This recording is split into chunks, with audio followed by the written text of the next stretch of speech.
Проста причина, че бях направил едно сериозно разузнание. Първо знае, че отбора на Хасково е добър. Не е толкова лош, колкото много хора да скарат. Второто нещо, на този терен, добър футбол, качествен футбол. Ако някой каже, че ще се случи някой такъв матч, ще го поздравя и ще дойда да го гледа специално този матч. По проста причина, че много е сложно на този терен да се играе. Няма бързината, няма динамиката, не може да се играе бързо с едно две докосване, което е нашата сила. Но пак казвам, доволен съм, че ти млади момчета, аз им бях казал, че всеки ден ние трябва да показваме израстване. Днеска показахме едно израстване. Мен ме интересуваше трите точки, нищо друго. Трите точки бяха жизненно важни за това, че за първи път от началото на сезона ние влязахме като лидери. Срещу един отбор, който е по-дал от нас по класирането, също малко отбор, не знам местни или чужди момчета, много да кажа, но ние бяхме лидери днес и го изиграхме като лидери. Целият матч държахме инициативата, създадохме много положения, поведохме 2-0, матч отиваше на по-сериозен резултат, наша полза, грешка, но това е грешка, пак го казвам, грешка на младите. Много млади футболисти имаме, много незрели футболисти имаме още. Това е най-силното нещо, което трябва да работим, е изчистване на тия грешки. И сега мога да кажа само тук нещо много важно, че в тежките последни минути този 12-ти играч много помогна и много държа тези играчи, млади момчета, подкрепи ги така, както те имат нужда, за да могат да стискат. Не бих дал оценка на техния отбор, наистина, защото не съм гледал матча като детайлно към техния отбор. Гледах и исках да следя нашите изяви на нашия отбор, за да мога, виждате, че се наложиха. Нямаме вариативно в състава, видяхте, че направихме смени, които са неестествени. Момчил Цветанов Ирчек ми каза, че искат. Всичките искаха смяна.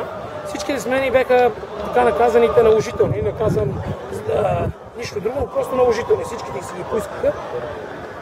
Търсиме вариативност още. Надявам се, пак казвам, още един-двама класни играчи да ни помогнат в важните моменти.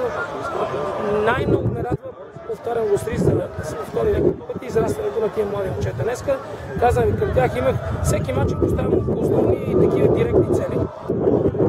Миналия мач със Славия изпълниха перфектно целта, днеска целта беше една единствена. С много концентрация, с много внимание да вземе 3 точки. Ние ги взехме напълно заслужено. Според мен знаех, че ще има положение, през първото по време изпуснахме 2-3. Когато дойде момента през второто време, отлично. Видяхте, че има и горе-долу равностойни играчи. Иван Цветков днес, след като не игра миналия мач, беше фантастичен. Следващата среща? Важна за нас.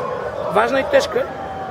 Аз го казах и предния път. Отбора на Лудогорец е, може би, една класа над абсолютно всички отбори в България. Аз ги поздравявам с успеха, който е заслужен, който е успех на целия български футбол. Но преди първия матч Шампионска лига да не забравя, че имат един важен мач в Пловдив и ние, ако не друго, ще се опитаме поне максимално да ги затрудним, да разберат, че в Пловдив няма да са на разходка, ще ги чака борба. Чакате ли, че се отпуснат за регионалната в Шампионска лига и ще ви дадат по-лесно с другите отбори избягвам да ги коментирам, както виждаш, никога не си правя анализи на другите хора, не ми е работа.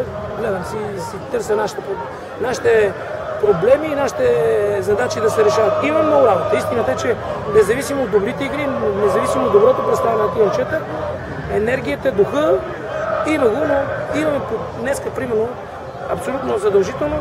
Матчът трябваше да бъде с една сериозна разликата. При 2 гола, при едно смазващо превъзходство, когато отивахме на повече, детинска грешка видяхме отзаде, което така или иначе ни постъпи се. Аз консултантът аз мисля, че това е повече от несериозно.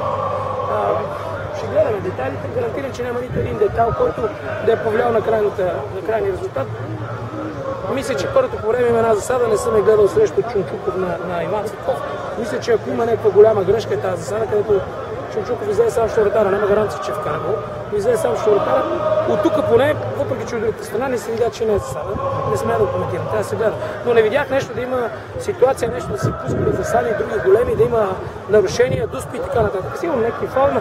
Матча изобилстваше от такива единоборства в средата на терена. По проста причина, пак казвам, и да го искат и да не го искат играчи, терена е такъв и натам отиват. Тук на този терен съм сигурен, че всички мачове ще отидат на такова.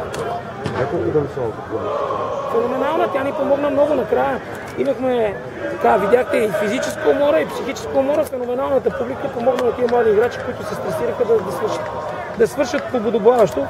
Труда, който сложиха, да бъде възнаграден, да вземат 3 точки и да вземат парите. Благодаря. Господин Вуцов, конференцията